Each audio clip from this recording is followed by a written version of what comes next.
can you see this person's perspective, Right. but can you see beyond this barrier that is in front of you right now? And we do get to that place of gratitude and actually appreciation. Now, it takes us refusing to stay in a victim mindset in order to do that.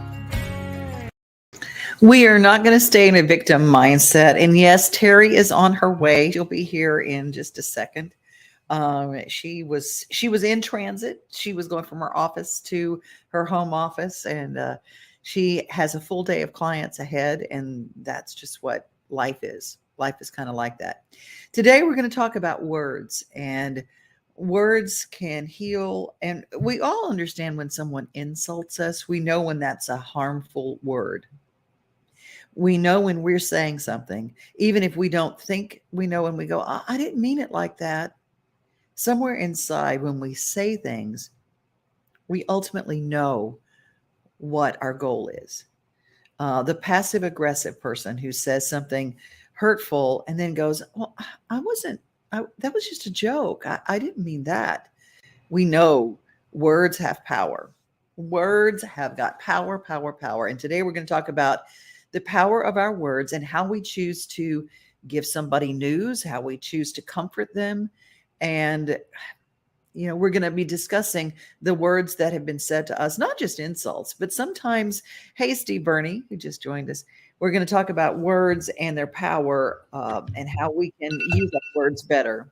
Hi, girly girl. Hi there, sunshine. How are you? I'm doing fantastic and really darn glad to see you. I'm glad to see you. Steve Burney's joined us. Candy is with us. Everybody's kind of everybody joining in. Tell us a little bit. You've had a weekend. It was a scary weekend. It was a very scary weekend. You want to tell people? I woke up at first. Let me preface this with I'm doing exceptionally well. And I'm following up with some really great caregivers and hospital folks. I woke up Saturday morning at 1 a.m. with my heart racing. And long and the short of it, I ended up in the ED or the ED, emergency department as it's called now. And my heart rate was 189 per minute. I didn't have anything that would lead me up to that. So I spent a few nights in the hospital and had a number of tests ran, and my heart was in AFib at 189 beats a minute, and now it's like 64 beats a minute. I got some medication, and I'm just watching it and trying to figure out why it did what it did, and giving grace and gratitude for the fact that it decided on its own to convert back into sinus rhythm, and I didn't have to have any procedures done. So, amen. Yes. So, amen. And had I had to have had those procedures done, I would have done them, and I would not have barked about it at all. But I'm glad I didn't have to have them done. Yes. And Candy's weighing in. Sorry to hear about the AFib. Yeah, that's a scary thing, and hearts are a scary thing. And with the weather and the heat, I want to tell everybody keep a watch on your blood pressure and your heart. Absolutely, because it's a time we have to watch that. But here's where I got the topic for today. I didn't even tell you what it was, but I wanted to talk the power of words. And we're not going to use any names or anything, but there was a very scary, cold way that you were given some news and you were asked questions in the hospital by a medical profession. But it made me think about how many times we've asked somebody a question and we have brought everything back to a cold, well, I just have to know. These are just questions. These are just questions. It's a very matter of fact. You want to tell the question? Sure. Well, actually, I got there and they put some, pads and EKG things on me. And I asked at one point, what were these things for? And they said, oh, it's just how we monitor you. And I was like, okay, great. And worked my nerves down. And then I'd gone to the restroom, come back, and they were hooking me back up to everything. And one of the leads wasn't hooked up. And I said, what does this lead go to? And the girl said, oh, it's the defibrillator. And I said, what? I don't have a defibrillator. Like, I know what that is. Like, nobody mentioned a defibrillator to me. Apparently, my heart rate was so high, they thought that I might flatline. And so they were ready for that. I'm sort of glad they didn't tell me ahead of time, because that, I mean, I'm really good at calming myself and grounding, but that was an unusual circumstance for me. So the question that came into play was, after one of the primary care folks had shared with me what the procedure would be on Monday, just looked at me very matter of fact and said, so I just have to ask this question, you know, if the flatline on the table, would you like me to do everything that I can to bring you back? And I, mind blown. I mean, of course I said yes. But I was not expecting that. And even as an end of life doula, I work with people and their advanced directives all the time, but it was the delivery of that that was so shocking to me. And then when she left, I, of course, cried because I was like, shit, like, I mean, really? And, you know, and I processed it, and I understand that and this is no, I'm not in any way, shape, or form am I, you know, throwing shade to the medical folks, because everyone there, I will drop at Vanderbilt University, everyone there was phenomenal. They were phenomenal. And so, but that bedside manner from that one particular person was just like, wow, you know, and it was alarming because, you know, as you said, the topic today is how we give and receive information or words. Those were, for me, just shocking, because they put everything into perspective all in 1 millisecond. And I was caught off guard by that. Yes. Completely. I mean, I think I told you, you know, I mean, I'm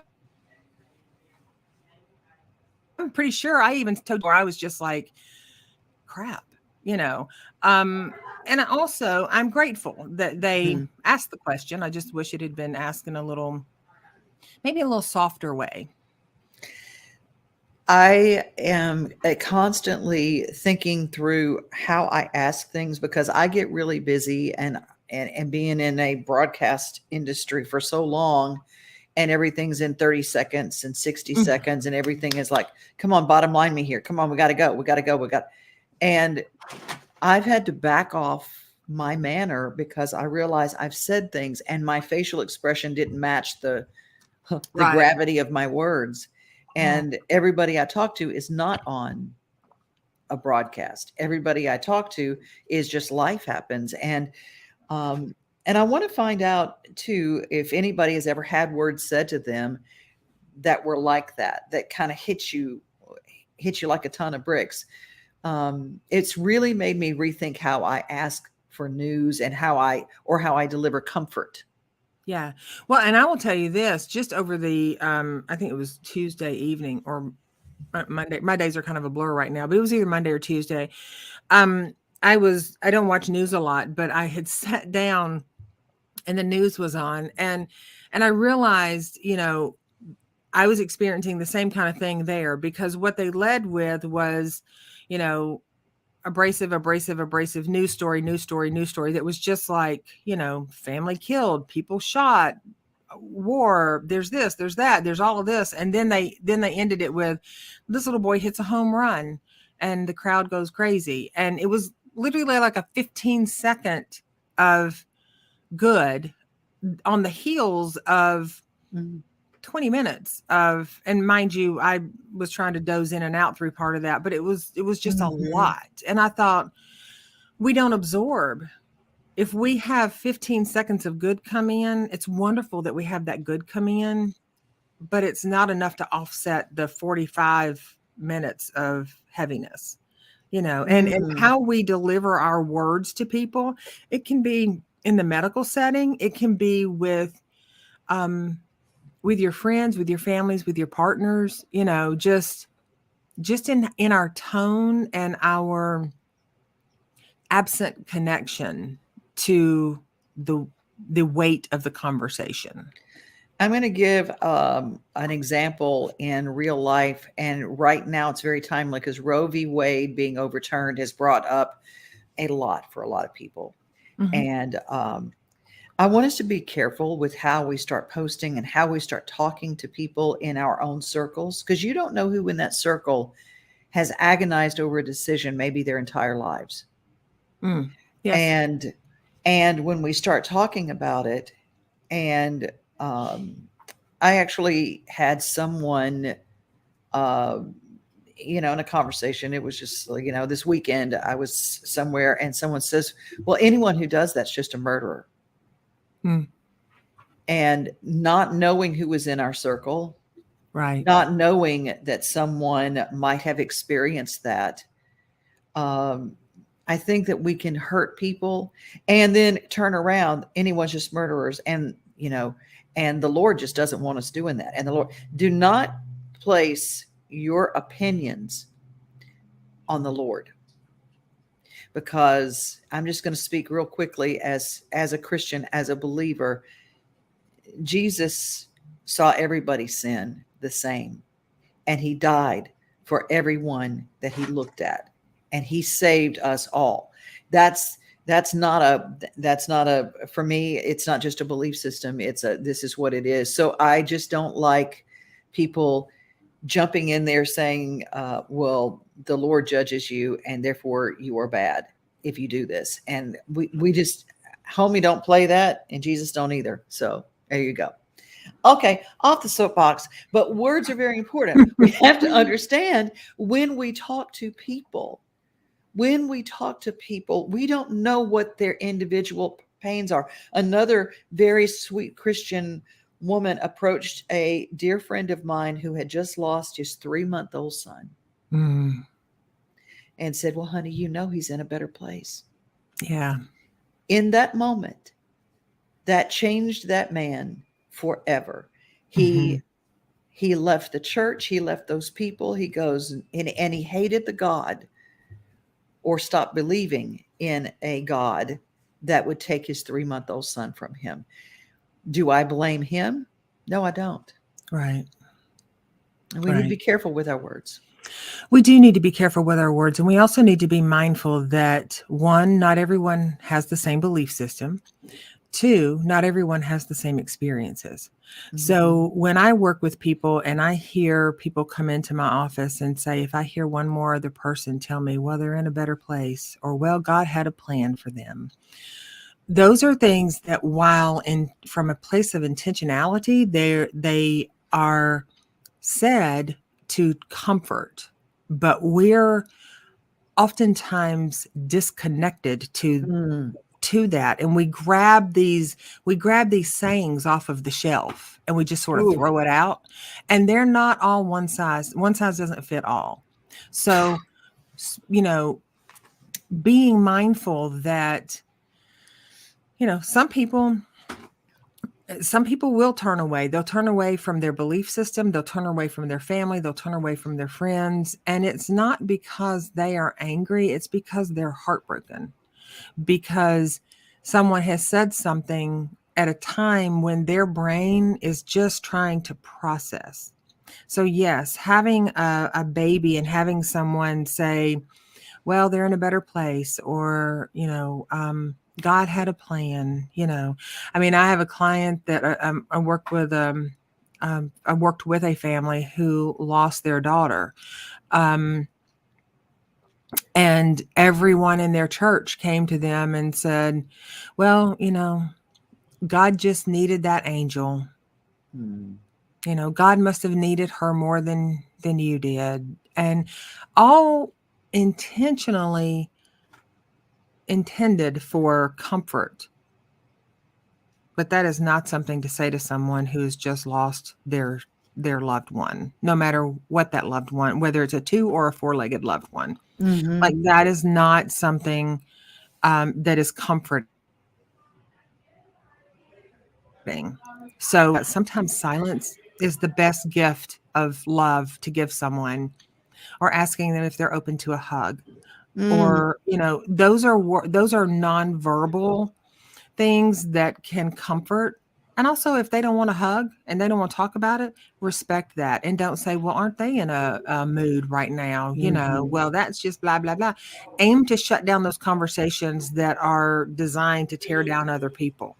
You know, Loretta, God bless you, Loretta. I cannot tell you how many times I was told you are young and can have another. At the mm-hmm. time I lost my daughter, this was in 1989. Oh my God, Loretta, that hurts my heart. Absolutely. Now, I'm so sorry that someone would say something like that. Absolutely. And as blind of a statement as that is, and it levels a person when they hear it because it doesn't connect to their loss. Mm, It's a general, there's still hope, but it says it in the most contorted and twisted and inappropriate way that you could ever. And if we're being honest, there's nothing, and I say this to people often, there's nothing that I can say or do right now in this moment that's going to ease what your heart and your mind are wrestling with, but I am here. If ever you decide you need a shoulder or an ear, or you want to cuss, scream, vent, or cry. And you have to know that when you offer that up to people, you're offering it from a place of, I'm holding that space for you. right. Candy says the same thing. Sometimes just saying I'm sorry and I'm here for you is where we are. There's so many things that we say, and we do mean well. We do Mm-hmm. mean well. I think there are a lot of people posting on Facebook now about certain things. Our words on Facebook matter.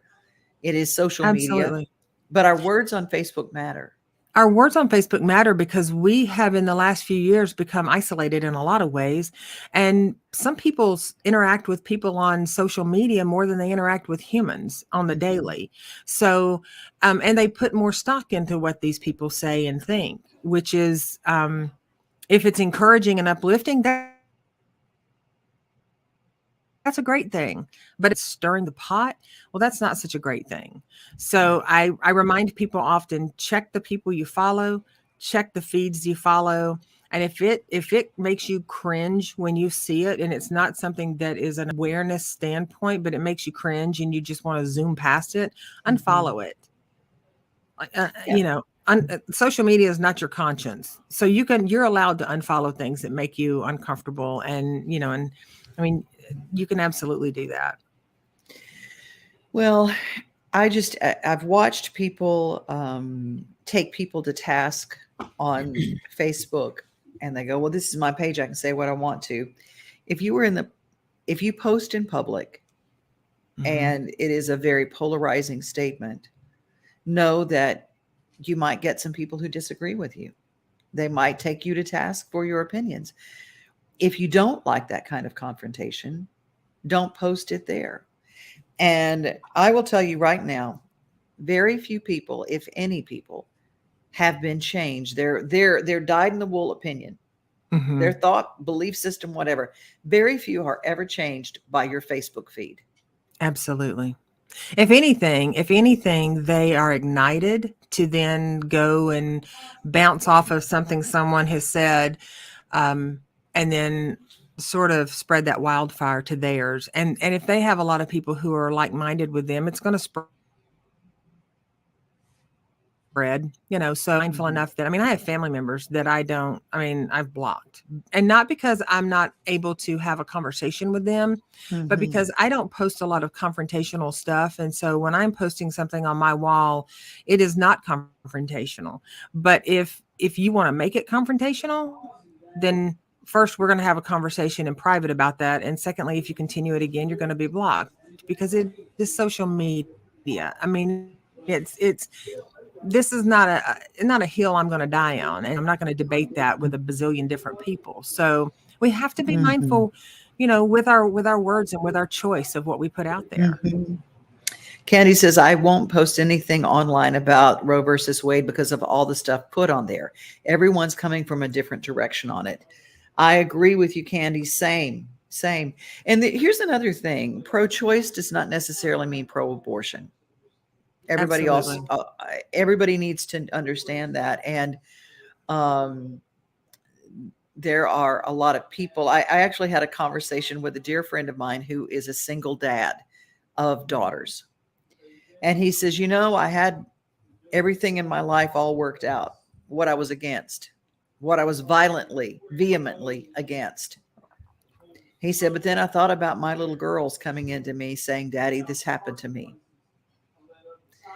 I was raped. I was attacked. I made a mistake, Daddy. I'm 14 years old. And he said, I really had to wrestle with my thought processes on that.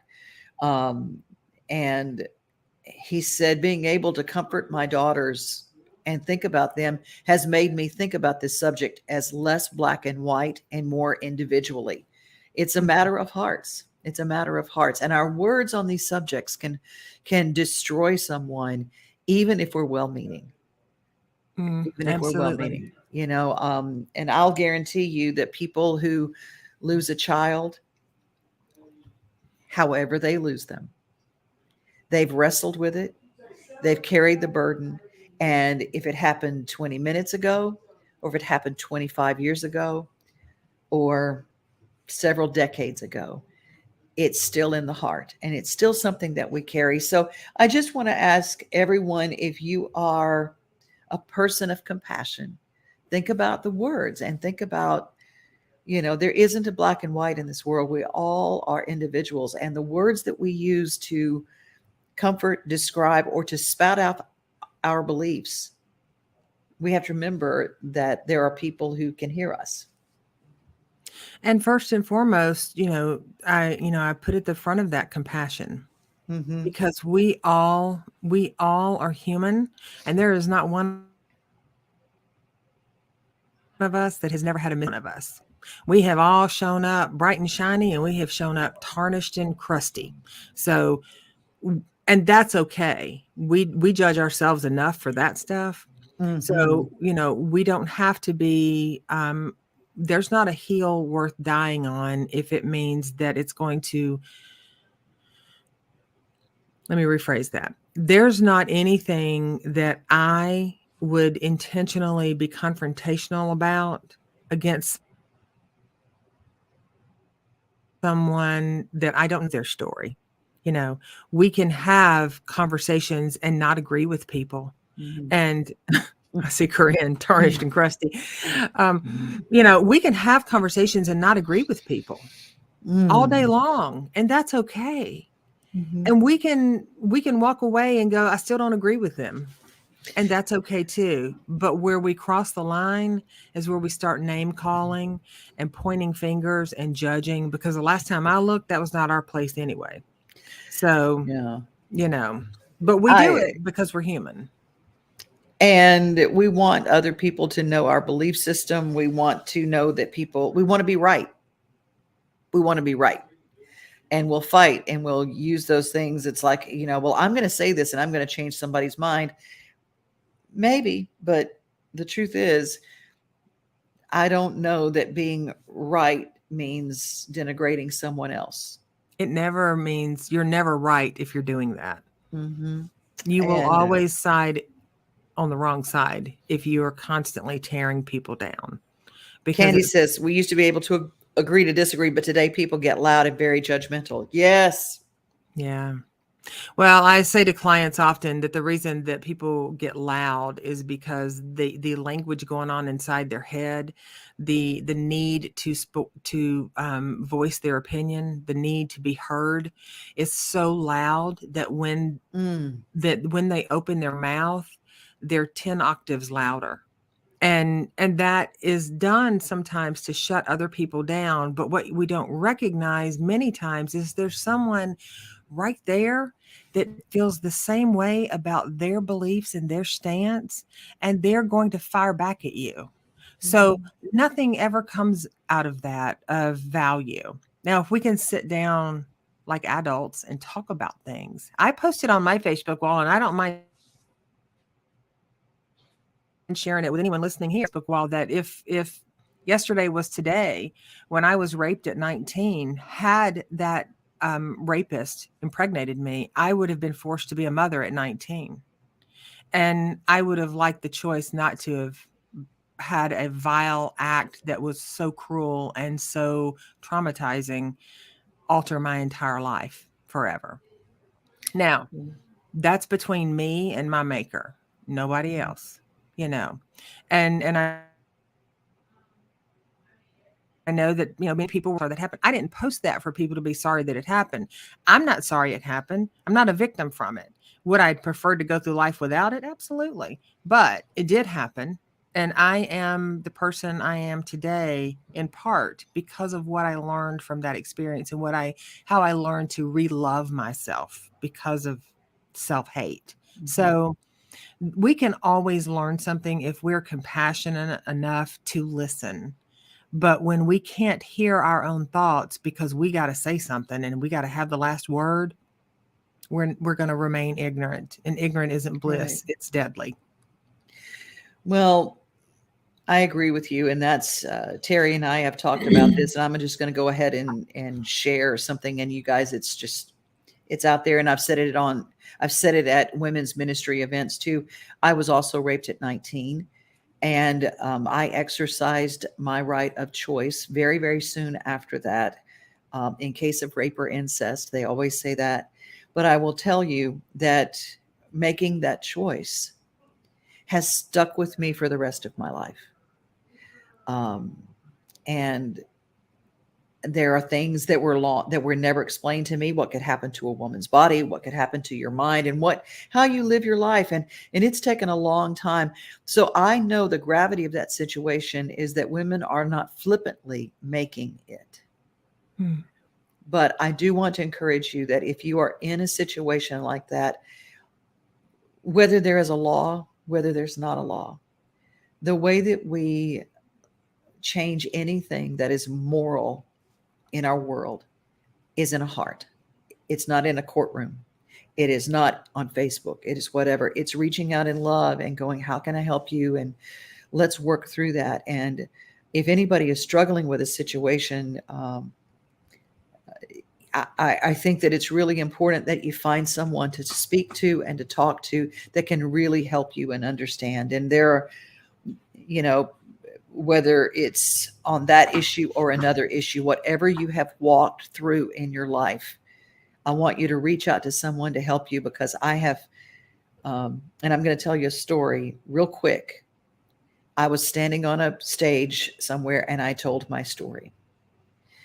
And there was a young woman who was in the audience. A year later, I met this young woman and she said, I was in the audience. I had been raped by a serial rapist. My husband was taking me on the following Monday to have an abortion. I heard your story. I took the video home and I shared it with my husband, and he reached over and he took my hand and he said, well, I guess we're going to be raising a new baby daughter because somehow this child is here. And she said, I want you to meet Grace. And she brought out this beautiful child. And I had to let myself wrap around that because it was really heavy. Mm-hmm. And I'm not saying that it is a wrong choice for a woman who has been brutalized to make the choice not to have that child, but you do have a choice. And whether you choose to have or to not to have, I think that it is very important that we realize that our words years later or in the moment are very, very important. And I was glad to meet Grace, and there was a huge amount of healing. And I think God is amazing and infinite in how he wraps around you. But if anybody's watching this show, we weren't here to we were not put on this earth to be judges. We were put on this earth to be love. Period. End of story. So if you are struggling with something, you can reach out to either one of us. Absolutely. And there is zero judgment. And thank you guys for being here. Thank you guys for being part of our show, and use your words wisely. Use your words with compassion. I know we got Candy and Rhonda and Corinne and let's see, Loretta. Joyce is here with us today. And, Nice. And of course, Steve, we love Steve. We couldn't be, I just don't know what I'd do without my Steve. So you guys, I just hope that, we've given you some love today. Absolutely. And also understanding that some of the topics that we unpack, depending on what happens from a global standpoint with us, some of these topics are touchy and they can be prickly and they can be they can be hard to not hard, they can be challenging to wrap your head around. But I think sometimes when and I'm not here to tell anybody, not to have their opinion, but what I am here to say is sometimes our opinions get so solid and so concrete that we lose sight that we actually have friends and family and people that we love and that we respect, and they've been through some situations, and sometimes they can actually act ways. So, creating that space to have healthy conversations that allow, you to grow and heal as individuals, all of us to grow and heal as individuals, and to step into more compassion and out of judgment, then, I mean, I think there's several people that know that I do some work at Riverbend Prison, and there is not a more, that is my heaven, quite honestly. There are so many beautiful souls that I work with there that some have made parole and gotten out and they're living their best life. And that if that will teach someone quicker than anything, that our judgment that we have is far more about us and our insecurities and our need to be right than it is ever about the other person. Amen. Amen to the hallelujah. And Loretta, Devon, you work with Jeff Sneed. Yeah, Jeff from the Gospel Fest. And I know you, Loretta. So good to have you here. And Candy says, and I love this, it's a great way before we close and put a bow on this puppy. It would be nice if opinions could bend with new perspectives. Absolutely. Ooh, that is a good statement and a way to bring it home. Teri, why don't you absolutely close us out today?